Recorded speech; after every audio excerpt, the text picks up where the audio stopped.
Praise the Lord. ദൈവത്തിൻ്റെ അതിപരിശുദ്ധമായ നാമം വാഴ്ത്തപ്പെടുമാറാകട്ടെ.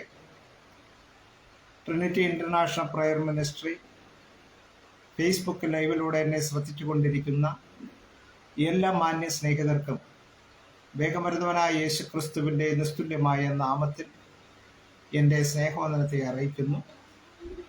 അടിസ്ഥാന ഉപദേശങ്ങൾ എന്നുള്ള വിഷയത്തെ ആസ്പദമാക്കി നടന്നു വരുന്ന ബൈബിൾ പഠന പരമ്പരയുടെ 36-ാമത്തെ എപ്പിസോഡിലേക്ക് കടന്നു വരുവാൻ ദൈവം സഹായിച്ച ദൈവത്തിൻ്റെ വലിയ കൃപയ്ക്കായി ഞാൻ ദൈവത്തിന് സ്തോത്രം ചെയ്യുന്നു.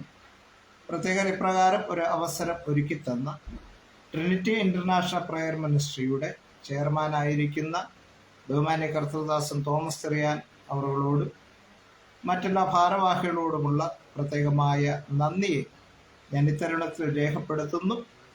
കഴിഞ്ഞ നാളുകളിലെല്ലാം ഈ ക്ലാസ്സുകളെ സംബന്ധിച്ച് മാത്രമല്ല, ഈ ക്ലാസ്സുകളെ അനേകരിലേക്ക് ഷെയർ ചെയ്തുകൊണ്ട് അനേകർ ദൈവവചനം പഠിക്കുന്നതിന് അവസരമൊരുക്കിയ എൻ്റെ ബഹുമാന്യ പ്രേക്ഷകരോടും പ്രത്യേകമായ നന്ദിയെ രേഖപ്പെടുത്തുന്നു. ദൈവമായ കർത്താവ് നമ്മെ ഏവരെയും അനുഗ്രഹിക്കുമാറാകട്ടെ.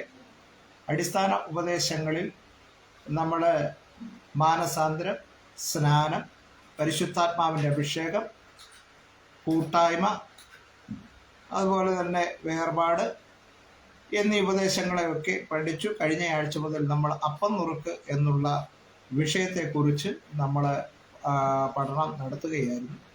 കഴിഞ്ഞ ആഴ്ച അതിൻ്റെ ആദ്യപടിയായിട്ട് നമ്മൾ എന്താണ് അപ്പം നുറുക്ക് എന്നതിന് ബൈബിൾ നൽകിയിരിക്കുന്ന പേരുകളെന്ന് കഴിഞ്ഞ ആഴ്ച പഠിച്ചു.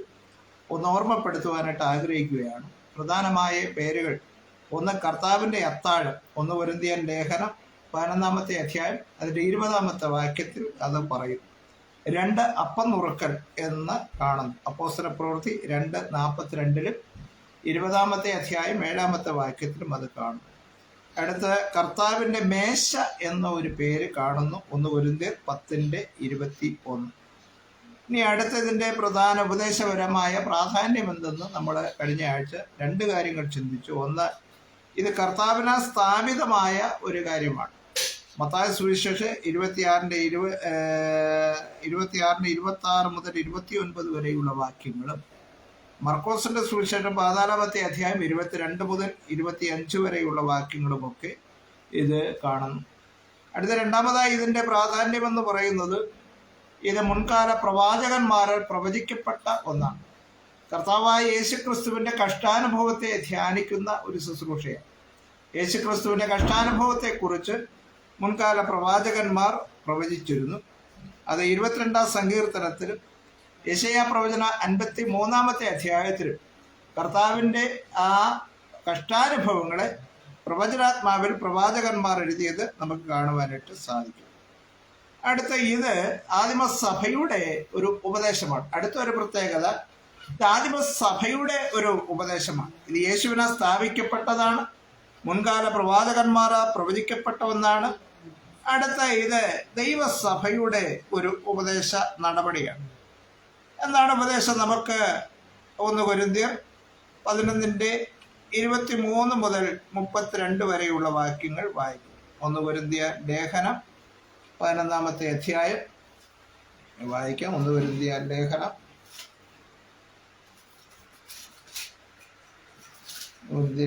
11-ാമത്തെ അധ്യായം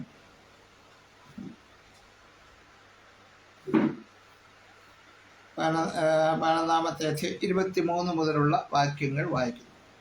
ഞാൻ കർത്താവിങ്കിൽ നിന്ന് പ്രാപിക്കുകയും നിങ്ങൾക്ക് ഏൽപ്പിക്കുകയും ചെയ്തതെന്തെന്നാൽ, കർത്താവായ യേശുവിനെ കാണിച്ചു കൊടുത്ത രാത്രിയിൽ അവൻ അപ്പമെടുത്ത് സ്തോത്രം ചൊല്ലി മുറുക്കി, ഇത് നിങ്ങൾക്ക് വേണ്ടിയുള്ള എൻ്റെ ശരീരം, എൻ്റെ ഓർമ്മയ്ക്കായി ഇത് ചെയ്യുവീൻ എന്ന് പറഞ്ഞു.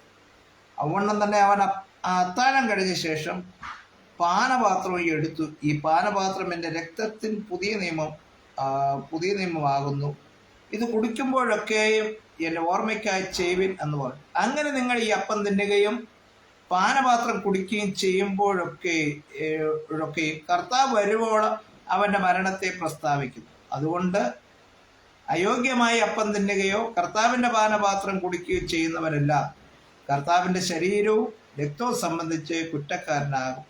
മനുഷ്യൻ തന്നെത്താൻ ശോധന ചെയ്തിട്ട് വേണം ഈ അപ്പം തിന്നുകയും പാനപാത്രത്തിൽ കുടിക്കുകയും ചെയ്യുവാൻ. തിന്നുകയും കുടിക്കുകയും ചെയ്യുന്നവൻ ശരീരത്തെ വിവേചിക്കാഞ്ഞാൽ തനിക്ക് ശിക്ഷാവിധി തിന്നുകയും കുടിക്കുകയും ചെയ്യും. ഇത് ഹേതുവായി നിങ്ങളിൽ പലരും ബലഹീനരും രോഗികളുമാകുന്നു, അനേകരും നിദ്ര കൊള്ളുന്നു. നാം നമ്മെ തന്നെ വിധിച്ചാൽ വിധിക്കപ്പെടുകയില്ല. വിധിക്കപ്പെടുന്നു എങ്കിലോ നാം ലോകത്തോടുകൂടെ ശിക്ഷാവിധിയിൽ അകപ്പെടാതിരിക്കേണ്ടതിന് കർത്താവ് നമ്മെ ബാലശിക്ഷയ കഴിക്കുകയാകും, ആകെ സൗകര്യം കഴിക്കുകയാകും. ഇത് ദൈവസഭയുടെ ഒരു ഉപദേശ നടപടിയായി നമുക്ക് കാണാം. അപ്പോസ്തലനായ പൗലോസ് കൊരിന്തിലുള്ള വിശ്വാസികൾക്ക് ലേഖനം എഴുതുമ്പോൾ ആ കാര്യം അവരെ ഓർമ്മപ്പെടുത്തുകയാണ്.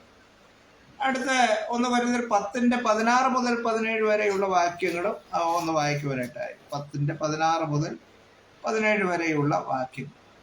നാം അനുഗ്രഹിക്കുന്ന അനുഗ്രഹപാത്രം ക്രിസ്തുവിൻ്റെ രക്തത്തിൽ കൂട്ടായ്മയല്ലയോ? നാം നുറുക്കുന്ന അപ്പം ക്രിസ്തുവിൻ്റെ ശരീരത്തിൻ്റെ കൂട്ടായ്മയല്ലയോ? അപ്പം ഒന്നാകൊണ്ട് പലരായ നാം ഒരു ശരീരം ആകുന്നു. നാം എല്ലാവരും ഒരേ അപ്പത്തിൻ്റെ അംശികളാകുന്നുവല്ലോ. ജഡപ്രകാരമുള്ള മതി സ്തോത്രം. അപ്പോൾ ഇവിടെ കർത്താവിൻ്റെ അല്ലെങ്കിൽ അപ്പം നുറുക്കിൻ്റെ ഒരു പ്രാധാന്യം നമുക്കവിടെ പ്രധാനമായിട്ട് കാണുവാനായിട്ട് സാധിക്കും. എന്താണ് അതിൻ്റെ പ്രാധാന്യം?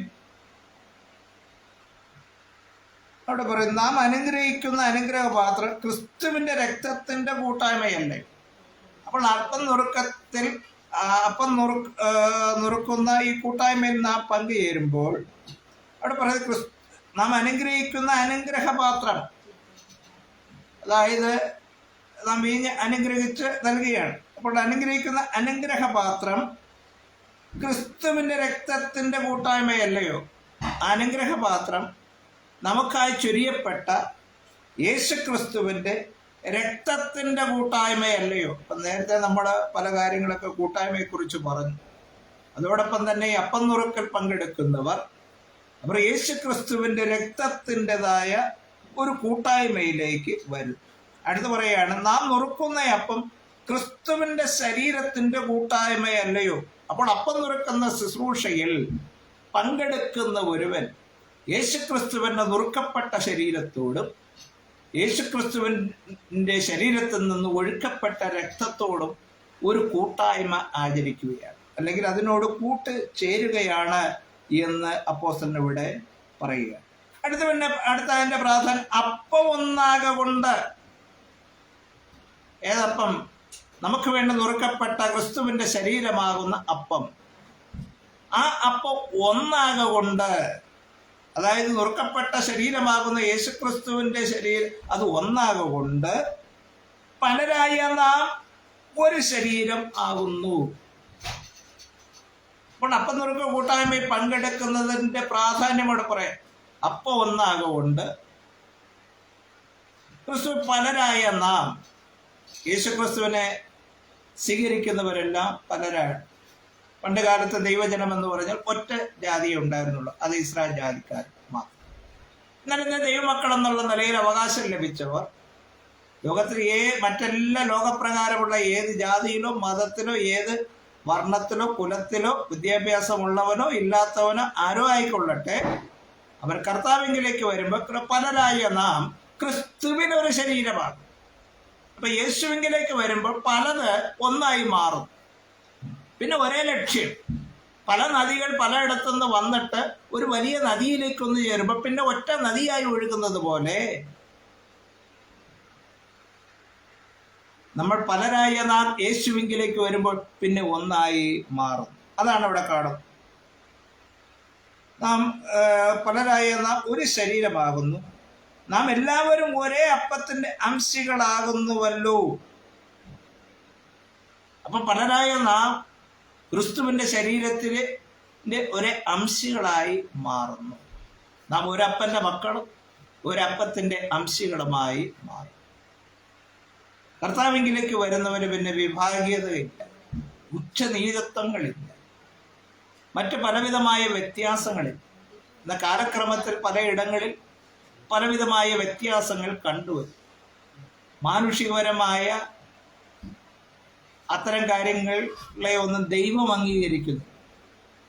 അത്തരത്തിലുള്ള വ്യത്യാസങ്ങൾ പലയിടങ്ങളിൽ പലവിധമായ പ്രശ്നങ്ങൾക്ക് കാരണമായി മാറുന്നു.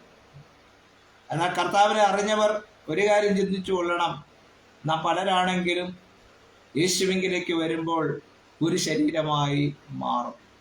അവിടെ പിന്നെ വിഭാഗീയതകളോ ഉച്ചനീചത്വങ്ങളോ ഒന്നും പാടില്ല. അങ്ങനെ ആരെങ്ങനെ കാണിക്കുന്നുണ്ടെങ്കിൽ അവനെക്കുറിച്ച് ചിന്തിച്ചോളണം, അവൻ യേശുവിൻ്റെ ശരീരത്തോട് കൂട്ടായ്മ ആചരിച്ചിട്ടില്ല. അവൻ യേശുവുമായിട്ട്, യേശു ക്രിസ്തുവിൻ്റെ ശരീര രക്തങ്ങളുമായിട്ട് ഒരു കൂട്ടായ്മയില്ല എന്നുള്ള കാര്യം അത് വിളിച്ചറിയിക്കുകയാണ്. അതുകൊണ്ട് ആ കാര്യങ്ങൾ ഓർമ്മയിലില്ല. മറ്റൊന്നാണ് ഞാൻ നേരത്തെ വായിച്ച 1 കൊരിന്ത്യർ 11:23. അവിടെ പറയുന്നു, ഞാൻ കർത്താവിങ്കിൽ നിന്ന് പ്രാപിക്കുകയും. അടുത്ത പ്രാധാന്യം, ഒന്ന് കർത്താവിൻ്റെ ശരീര രക്തങ്ങളുടെ കൂട്ടായ്മയാണ് അപ്പം നുറുക്ക്. രണ്ടാമതൊരു കാര്യം വിളിച്ചറിയിക്കുന്നത് പലരായ നാം ക്രിസ്തുവിൽ ഒരു ശരീരമാണെന്ന് ഇത് വിളിച്ചറിയിക്കുന്നു. അടുത്തിവിടെ പൗലോസ് പറയുന്നത്, ഞാൻ കർത്താവിങ്കിൽ നിന്ന് പ്രാപിക്കുന്നു. അപ്പോൾ ഈ അപ്പം നുറുക്കെന്ന് പറയുന്ന ശുശ്രൂഷ അപ്പോസ്തലനായ പൗലോസ് അവിടെ ചെയ്യുമ്പോൾ ആ വിശ്വാസികളോട് പറയുകയാണ്, ഇത് വേറെ ആരിൽ നിന്നും പ്രാപിച്ചതല്ല, ലോകപ്രകാരമുള്ള ചിന്തയിൽ നിന്ന് ഉയർന്നു വന്ന ഒരു കാര്യമല്ല, ഇത് കർത്താവിങ്കിൽ നിന്ന് പ്രാപിക്കുകയും നിങ്ങൾ കേൾപ്പിച്ചു തരികയും ചെയ്യും. അപ്പോൾ കർത്താവിങ്കിൽ നിന്ന് പ്രാപിച്ചതാണ്, അല്ലാതെ മനുഷ്യ ഒരു ദിവസം വരുന്നപ്പോൾ പൗലോസിനങ്ങ് മനസ്സിലങ്ങ് തോന്നിയതല്ല ഇപ്രകാരം ഒരു ശുശ്രൂഷ ചെയ്യാം. ഇത് കർത്താവിങ്കിൽ നിന്ന് പ്രാപിക്കുകയും നിങ്ങൾ കേൾപ്പിക്കുകയും ചെയ്തത് എന്തെന്നാൽ, എന്നിട്ട് പറയാം, കർത്താവായ യേശുവിനെ കാണിച്ചു കൊടുത്ത രാത്രിയിൽ അവൻ അപ്പമെടുത്ത് സ്തോത്രം ചൊല്ലി നുറുക്കി, ഇത് നിങ്ങൾക്ക് വേണ്ടിയുള്ള എൻ്റെ ശരീരം. അപ്പോൾ ഇത് നമുക്ക് വേണ്ടിയിട്ടുള്ളതാണ്. ഈ അപ്പം നുറുക്കി ഇത് കർത്താവിങ്കിൽ നിന്ന് പ്രാപിച്ചതാണ്, നമ്മളിൽ ഏൽപ്പിക്കപ്പെട്ടതാണ്. യേശു തന്നെ പറഞ്ഞു, ഇത് നിങ്ങൾക്ക് വേണ്ടിയിട്ടുള്ള എൻ്റെ ശരീരം. അടുത്ത് പിന്നെ പറയും, എൻ്റെ ഓർമ്മയ്ക്കായി ഇത് ചെയ്യുകയും. ഈ ശരീരം അല്ലെങ്കിൽ അപ്പം തിന്നുമ്പോൾ ഇത് ഓർമ്മയാണ്. എന്താണ്? നമുക്ക് വേണ്ടി നുറുക്കപ്പെട്ട ആ ശരീരം. പീലാത്തോസിന്റെ ഗബദ എന്ന കൽത്തളത്തിൽ യേശുക്രിസ്തു അടിയേൽക്കുകയാണ്. മുൾക്കൊടുത്തുകളും എല്ല് നുറുക്കുകളും ഒക്കെ കെട്ടിയുള്ള വലിയ ചാട്ട ഉപയോഗിച്ച് യേശുവിനെ അടിക്കുകയാണ്. ഓരോ അടിയും പടയാളി അടിക്കുമ്പോൾ യേശുവിൻ്റെ ആ മാംസം ആ കൊളുത്തുകളിൽ ചൂണ്ടകളിലൂടെ ഉടക്കി അത് ശക്തമായി പടയാളി വലിച്ചെടുക്കുമ്പോൾ ജീവനുള്ള ആ യേശുവിൻ്റെ ശരീരത്തിൽ നിന്ന് അങ്ങനെ തന്നെ മാംസം പറഞ്ഞു വരികയാണ്. അപ്പോൾ എന്തുമാത്രം വേദന നമുക്ക് വേണ്ടി കർത്താവ് സഹിച്ചു. അപ്പോൾ നാം നുറുക്കിയതായ അപ്പത്തിൻ്റെ കൂട്ടായ്മയിലാകുമ്പോൾ നമുക്ക് വേണ്ടി നുറുക്കപ്പെട്ട ആ യേശുവിൻ്റെ ശരീരത്തെ ഞാൻ നിങ്ങൾ ഓർക്കണം. നമ്മുടേതാകുന്ന ചിന്തകൾ ആ പീലാത്തോസിന്റെ ഗബദ എന്ന കൽത്തളത്തിൽ അടിയേൽക്കുന്ന യേശുവിൻ്റെ ആ മുഖം നമ്മുടെ മനസ്സിൽ തെളിയണം. ഹല്ലേലൂയ. ഇത് നിങ്ങൾക്ക് വേണ്ടിയുള്ള എൻ്റെ ശരീരം, എൻ്റെ ഓർമ്മയ്ക്കായി ഇത് ചെയ്യുവിൻ എന്ന് പറഞ്ഞു. അതുകൊണ്ട് തന്നെ അവൻ അത്താഴം കഴിഞ്ഞ ശേഷം അവൻ പാനപാത്രവും എടുത്തു. എന്നിട്ട് പറഞ്ഞു, ഇത് രക്തത്തിന് പുതിയ നിയമമാവും. അപ്പൊ യേശു ക്രിസ്തുവിന്റെ രക്തം കൊണ്ട് ഒരു പുതിയ നിയമം നമുക്ക്, അല്ലെങ്കിൽ ഒരു പുതിയ ഉടമ്പടി കർത്താവ് നമുക്ക് അയച്ചു. ഞാൻ ചില പ്രസ്ഥാനങ്ങളെ കുറിച്ച് പഠിച്ചപ്പോൾ, പ്രത്യേകിച്ച് നക്സലേറ്റ് പ്രസ്ഥാനത്തിൽ ഒരുവൻ ചേർന്നാൽ അവൻ ആ നക്സലേറ്റ് പ്രസ്ഥാനത്തിൽ ചേരുമ്പോൾ, ആ നക്സലേറ്റ് പ്രസ്ഥാനത്തിൽ ഒരുത്തൻ ചേരുമ്പോൾ, ഞാൻ ഇങ്ങനെ കേട്ടിട്ടുള്ളതാണ്, എനിക്ക് യാഥാർത്ഥ്യങ്ങൾ അറിയത്തില്ല, എങ്കിലും എൻ്റെ ഒരു കേൾവിയാണ്. അതിൽ പറഞ്ഞിരിക്കുന്നത്, ആ പ്രസ്ഥാനത്തിൽ ചേരുമ്പോൾ ആ പ്രസ്ഥാനത്തിലെ നിബന്ധനകൾ അനുസരിച്ച് താൻ ജീവിച്ചു കൊള്ളാം എന്നുള്ള ഒരു തീരുമാനത്തിൻ്റെ അടയാളമായി ഒരു മുട്ടസൂചി വല്ലതും എടുത്ത് തൻ്റെ കൈത്തണ്ടയിൽ കുത്തി രക്തമെടുത്ത ശേഷം ആ രക്തത്തിലാണ് മഷിക്ക് പകരം രക്തം കൊണ്ട് ഒപ്പിട്ട് കൊടുക്കുകയാണ്. അപ്പോൾ രക്തം കൊണ്ടുള്ള ഉടമ്പടി ഏറ്റവും വലിയ ഉടമ്പടിയായിട്ടാണ് ലോകം കണക്കാക്കുന്നത്. ഇതുപോലെ തന്നെ കർത്താവ് നമുക്ക് വേണ്ടി ചെയ്ത വാഗ്ദത്തങ്ങളുടെ അടയാളമായി ഉടമ്പടിയായി കർത്താവ് ഒരു തുള്ളി രക്തം കൊണ്ടല്ല, തൻ്റെ അവസാനത്തുള്ള രക്തം കൊണ്ട് മാനവജാതിയോട് ഉടമ്പടി ചെയ്തിരിക്കുകയാണ്. നിങ്ങൾക്ക് അതിൻ്റെ പ്രാധാന്യം എത്രത്തോളം മനസ്സിലായി എന്ന് എനിക്കറിയില്ല. കേവല രാഷ്ട്രീയ പ്രസ്ഥാനങ്ങൾ ഒരു തുള്ളി രക്തം കൊണ്ട് അവരുമായിട്ട് ഉടമ്പടി ചെയ്യുമ്പോൾ സകല മാനവജാതിയോടും ദൈവം നൽകിയ വാഗ്ദത്തത്തിൻ്റെ ഉടമ്പടിയായി തൻ്റെ ശരീരത്തിലെ അവസാനത്തുള്ള രക്തം വരെയും നമുക്ക് വേണ്ടി ഊറ്റിത്തന്ന് നമ്മളോട് ഉടമ്പടി ചെയ്തിരിക്കുകയാണ് ഈ കർത്താവ്. എന്നിട്ട് കർത്താവ് നമ്മളോട് ഒരു പുതിയ നിയമം അല്ലെങ്കിൽ ഉടമ്പടി ചെയ്തിരിക്കുകയാണ്. എന്താണ് ഉടമ്പടി? വ്യത്യസ്തരായിരിക്കുന്ന രണ്ട് വ്യക്തികൾ തമ്മിൽ ഒരു കാര്യത്തിന് ചേർന്നെടുക്കുന്ന, ഒന്നായി എടുക്കുന്ന ഒരു തീരുമാനത്തെയാണ് ഉടമ്പടി അല്ലെങ്കിൽ കരാർ അല്ലെങ്കിൽ നിയമം എന്നൊക്കെ പറയാം. ഉദാഹരണമായി ഇപ്പോൾ ലൈനിലുള്ള പ്രിയ ജോസഫ് പാസ്റ്റർ കയ്യിൽ നിന്ന് ഞാനൊരു സ്ഥലം മേടിച്ചു എന്നിരിക്കട്ടെ. ജോസഫ് പാസ്റ്റർ പറയുന്ന വിലയ്ക്ക് ഞാനൊരു സ്ഥലം വാങ്ങിയാൽ അദ്ദേഹം പറയുന്ന വില ഞാൻ കൊടുക്കും. അദ്ദേഹം എനിക്ക് അദ്ദേഹത്തിൻ്റെ ഉടമസ്ഥതയിലുള്ള സ്ഥലം തരും.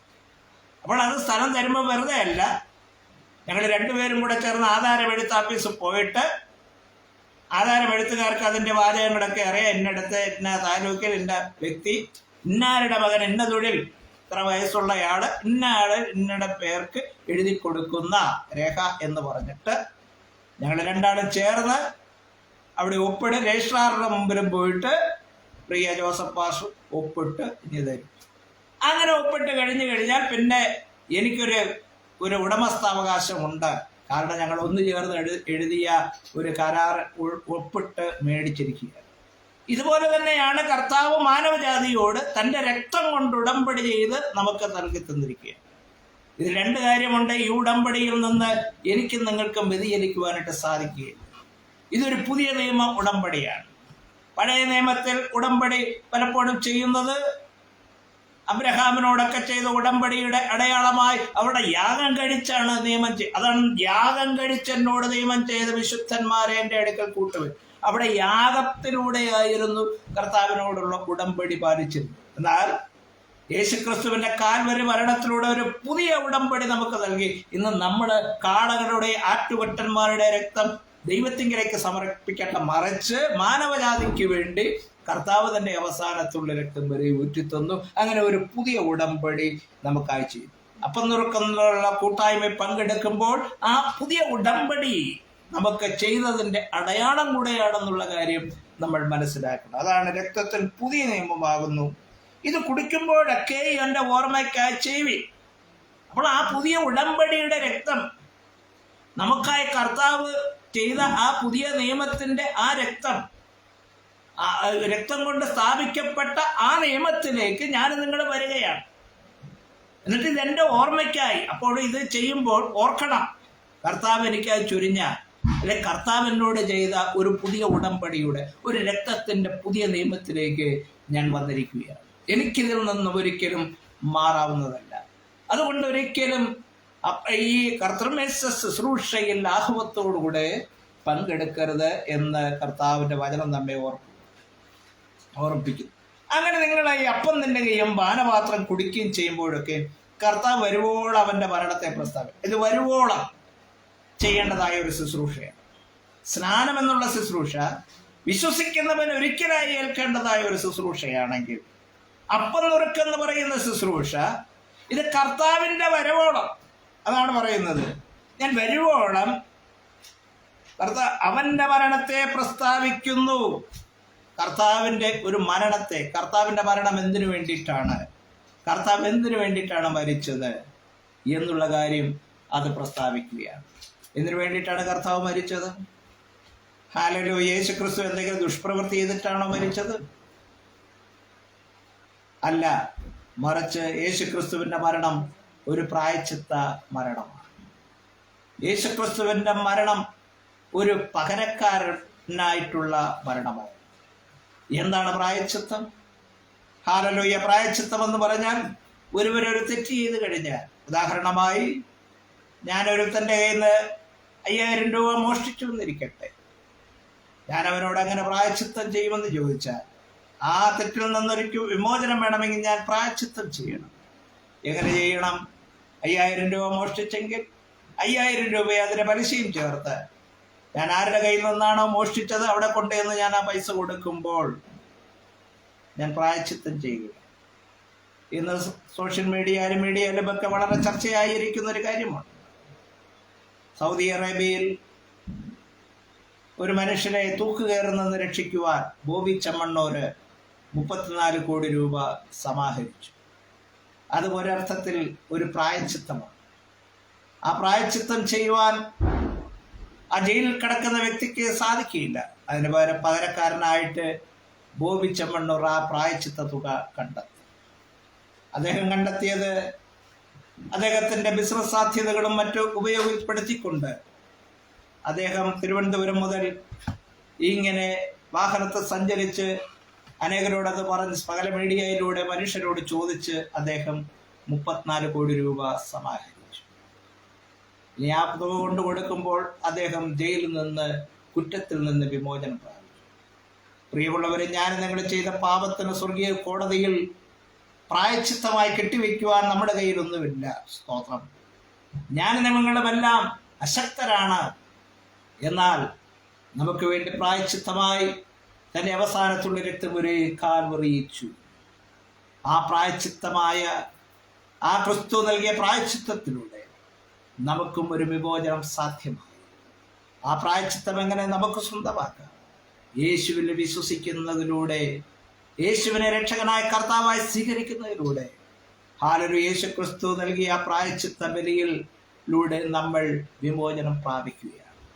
എന്നെ കേൾക്കുന്ന പ്രിയ സ്നേഹിതരെ, ആ വലിയ സൗഭാഗ്യത്തിലേക്ക് കടന്നു വരുവാൻ ഹല്ലേലൂയ കർത്താവ് നിങ്ങളെ സ്വാഗതം ചെയ്യുക. ഈ ലൈവ് ശ്രദ്ധിക്കുന്ന ആരെങ്കിലും ഇതുവരെയും യേശു ക്രിസ്തുവിൻ്റെ കാൽവരി മരണത്തിലൂടെയുള്ള പാപമോചനം എന്നുള്ള നിത്യരക്ഷ പ്രാപിച്ചില്ല എങ്കിൽ, നിങ്ങളുടെ പാപത്തിന്റെ പരിഹാരത്തിനായി പ്രായശ്ചിത്തമായി നിങ്ങൾക്കൊന്നും ചെയ്യുവാൻ നിങ്ങളുടെ കയ്യിൽ ഇല്ല എങ്കിൽ സാരമില്ല. നിങ്ങളുടെ ഹൃദയം യേശുവിനായി കൊടുത്താൽ യേശു ക്രിസ്തുവിൻ്റെതായ പ്രായശ്ചിത്ത ബലിയിലൂടെയുള്ള നിത്യ സൗഭാഗ്യം നിങ്ങൾക്ക് പ്രാപിച്ചെടുക്കുവാനായിട്ട് സാധിക്കും. ഇന്ന് രാത്രികാലം എത്ര പേർക്ക് ഹല്ലേലൂയ മനസ്സുണ്ട്? നിങ്ങളുടെ ജീവിതത്തിൽ വലിയ നന്മകൾ കർത്താവ് ചെയ്യുമാറാകട്ടെ. ദൈവശക്തിയാൽ ഇന്ന് രാത്രികാലം നിങ്ങളെ കർത്താവ് നിറയ്ക്കുമാറാകട്ടെ. ഈ വിഷയത്തെക്കുറിച്ച് തുടർന്നുള്ള ക്ലാസ്സുകൾ ദൈവം അനുവദിച്ചാൽ അടുത്ത ആഴ്ചയിലും തുടരുന്നതാണ്. നിങ്ങൾ അനേകരിലേക്ക് ക്ലാസ്സുകൾ ഷെയർ ചെയ്യുക. അനേകരെ ക്ലാസ്സുകളിലേക്ക് അനേകരെ ഇൻവൈറ്റ് ചെയ്യുക. ദൈവം നിങ്ങളെ അനുഗ്രഹിക്കുമാറാകട്ടെ. അനേകർ ദൈവവചന പഠനത്തിനായി ഒരുങ്ങട്ടെ. ഹല്ലേലൂയ. നിങ്ങൾക്ക് വേണ്ടി ഒരു നിമിഷം പ്രാർത്ഥിക്കുവാൻ ആഗ്രഹിക്കും. കർത്താവ് ഞങ്ങളുടെ ദൈവമേ, സ്വർഗ്ഗീയ നല്ല പിതാവേ, അനുഗ്രഹീതമായ നല്ല സമയത്തിനായി അങ്ങേ സ്തുതിക്കുന്നു, വാഴ്ത്തുന്നു. അവിടുത്തെ പാദപീഠത്തെങ്കിലേക്ക് ഈ സമയം അടുത്തു വരികയാണ്. ദൈവമായ കർത്താവ് സഹായിക്കണം, അനുഗ്രഹിക്കണമെന്നും കൂടി പ്രാർത്ഥിക്കുന്നു. എല്ലാവരും നന്മകൾ അവിടെ നിന്ന് ഒരുക്കി മാനിക്കുന്നതേക്ക് സ്തുതിക്കുന്നു. കർത്താവിന്റെ ശക്തിയാൽ നിറച്ച് അവിടെ നിന്ന് വഴി നടത്തുമാറാകണമെന്നും കൂടി പ്രാർത്ഥിക്കുന്നു. ദൈവകരം നീട്ടി അവിടെ നിന്ന് മാനിക്കുന്നതേക്ക് സ്തുതിക്കുന്നു. കർത്താവിന്റെ വലിയ ശക്തിയാൽ, കർത്താവിന്റെ വലിയ കൃപയാൽ വഴികൾ നിറച്ച് വഴി നടത്തുമാറാണമേ. ഈ സന്ദേശം കേട്ടവരെല്ലാവരും രോഗികളായി ഭാരപ്പെടുന്നുണ്ടെങ്കിൽ യേശുവിന്റെ നാമത്തിൽ രോഗബന്ധനങ്ങൾ അഴിഞ്ഞു മാറട്ടെ. കർത്താവിലേക്ക് മനം തിരിയട്ടെ. ദൈവശക്തിയാൽ നിറച്ച് അവിടെ നിന്ന് വഴി നിർത്തി സഹായിക്കുന്നതേക്ക് സ്തുതിക്കുന്നു. യേശു ക്രിസ്തുവിൻ നാമത്തിൽ തന്നെ ദൈവം നമ്മെ അനുഗ്രഹിക്കുമാറാകട്ടെ.